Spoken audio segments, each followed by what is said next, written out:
Élisabeth II aurait-elle été contrainte de démettre de ses fonctions son fils favori? Si est ce que laisserait entendre un nouveau documentaire en plusieurs parties consacré à la reine, intitulé The Royal Crown, Inside the House of Windsor est diffusé ce jeudi 20 avril sur ITVX en Angleterre. Dans son 5e épisode sous-titré Heirs and Spare, héritier et suppléant dans la langue de Molière, le documentaire revient sur la tombée en disgrâce du prince Andrew, notamment après son interview catastrophique face à la journaliste Emily Maitland en novembre 2019 pour la BBC. Un temps en retrait de la famille royale, espérant que les événements se tassent, le prince Andrew avait dû finalement se rendre à l'évidence le 14 janvier 2022 et avait rendu ses titres honorifiques et militaires, avec également le droit de conserver son titre de HRH, His Royal Highness, ou Son Altesse Royale en français, mais interdiction en revanche de l'utiliser en public. Sur cette décision, le documentaire affirme qu'elle a été un véritable sacrifice pour la reine, elle qui ressentait une certaine loyauté à l'égard de son fils.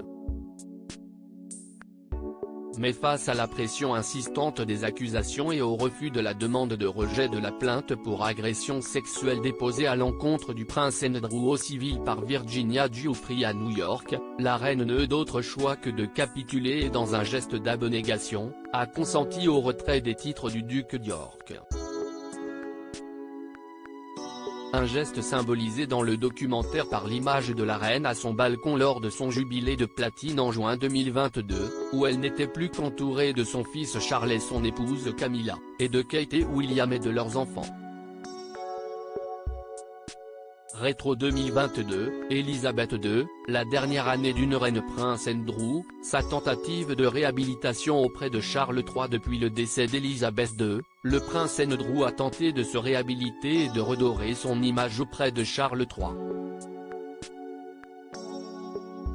Après avoir demandé à son frère s'il pouvait réutiliser de façon rare son titre royal, puis être réapparu lors d'événements publics en compagnie du reste de la firme, le prince Andrew semble encore s'accrocher à ses anciens privilèges, souhaitant demeurer au sein de sa loge royale, alors que le roi l'a sommé de la quitter pour en rejoindre une autre moins importante.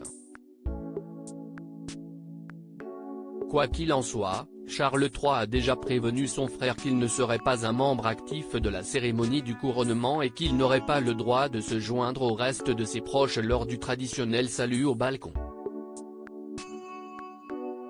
Le prince Andrew est donc encore loin de retrouver le prestige de son ancienne place. Crédit photo, agence.